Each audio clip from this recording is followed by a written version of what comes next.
Hi, my name is BunnyFuFuu from Cloud9, and this is my basic champion guide to Poppy. So Poppy in solo queue, it's a little weird. I mean, it almost feels like you're weak in lane, but also really strong in lane at the same time. So kind of just abuse your spikes. Like if you hit a level 2 power spike before them, try to get a wall bang off, and I don't know how many first kills I picked up that way, but it's pretty easy if you do get that opportunity. If not, just farm it out, and again, just look for the jungle ganks, look for flash wall bangs when your allies are close, or burst them down, or small trades with your shield. Just kind of abuse everything in your kit when you're trading and fighting as Poppy.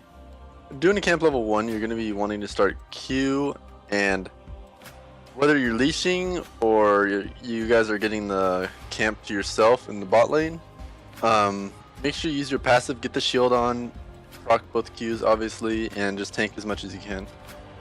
So laning as Poppy, try to get the camp for your bot lane. If the enemy's positions correctly, it's kind of hard to trade just because every time you E in, they're going to be pushed back, etc. So keep that in mind. Try to abuse your advantages, use your passive shield a lot in lane, and yeah. So your bread and butter is pretty much going to be a flash wallbang combo into either you burst them with your AD, or even better if your jungler's around. So keep that in mind. That's honestly the most kill pressure you have, kind of like an Alistar flash Q in a sense. You view it as that, I would say. So in team fights, your job is to just be as annoying as possible, whether it's wall banging enemies into a wall or getting Q slows off, soaking as much damage as you can with your passive. And another big thing would be stopping jump abilities with your W and hitting people out with the ult. All those things, keep in mind. There's multiple different ways to use all of them, and it can be hard at times, but if you get really good at it, you can abuse Poppy's kit pretty hard. So in team fights, let's say it's a 5v5, and obviously you're the support, so you're kind of less valuable than, let's say, their mid lane or AD carry. So in team fights, if you can just get your ult on, let's say, the mid or AD carry, jungle top, whatever, to be honest, before the team fight starts, you can kind of make it a 4v5 or a 4v3, depending how many people you hit. So always keep that in mind and try to abuse that. So let's say the enemy champion has a escape ability like a Corki Valkyrie or Riven Qs or a Kalista jump. Kind of use your W when you think they're gonna try to get away, so you can cancel their ability. Because it only lasts for like 2-ish seconds, a little more. So, and it has a really long cooldown, so you're only going to be able to use it once really, so try to use it wisely. So an extremely nice thing about Poppy is that she's a flex pick for top and jungle as well as support.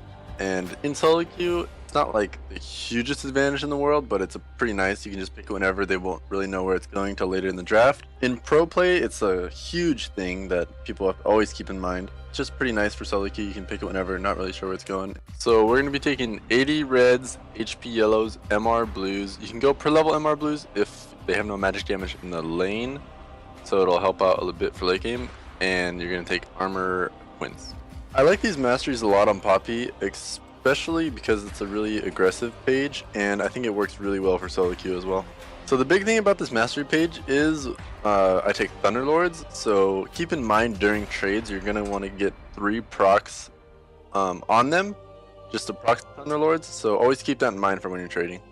So for the first one, it's going to be a Q max, and this one's like really strong in skirmishes. It's high damage, and if you really want to abuse like the trades you're going to be getting in, this is the build you want to go. It's pretty good for solo queue.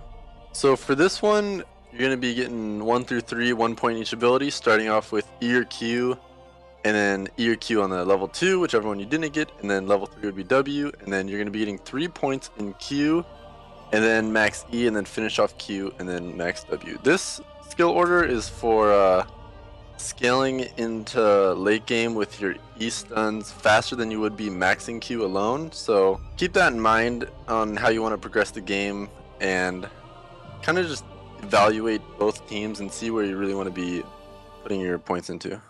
So this third one, I don't really recommend it, but if you feel like you're going to be having not too many trades and you want to scale late game quicker and really abuse the wall bang, it's getting 1 point each, 1 through 3 in each of your abilities, and then it's maxing E and then Q, maxing Q second, and Like I said, the damage isn't that high, but the stun slash kill potential is like really high, so you're gonna mainly be looking to abuse that with like flash stuns or whatever you have to do. And just know the Q damage is a lot lower, so your constant trades are gonna be worse unless if you're getting those wall bangs off constantly. So there's two different routes you want to keep in mind, a magic resist route and an armor route.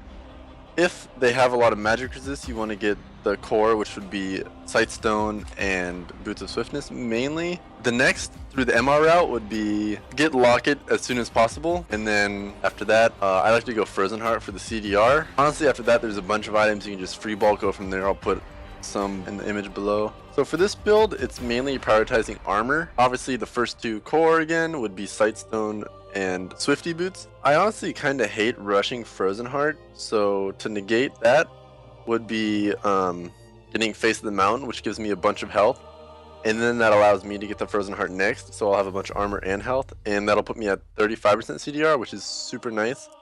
And then if they have some MR, you're the support, and Locket's really nice for your team, so you can go that, or you can just go deeper into armor items. Just keep in mind, if you're going the armor route that we talked about, which would be Frozen Heart after the Face of the Mountain, make sure it abuses the reduced attack speed on some heroes. Like, let's say if they have a Corki and Ezreal, that doesn't really negate the attack speed debuff just because they're kind of casters more than auto attackers, and let alone they do a lot of AP damage in the first place. So if you don't really get the attack speed reduction benefit from many heroes on the enemy team, you might want to look towards other options such as like Randuin's or Deadman's. They don't give the CDR aspect of Frozen Heart, which is kind of bad, but it's probably a better alternative if, like I said, you can't abuse the attack speed reduction. So today we went over Poppy. I hope you guys appreciated the guide, and you can follow the rest of my guides over at lawclass.com. Thank you so much for watching the guide today.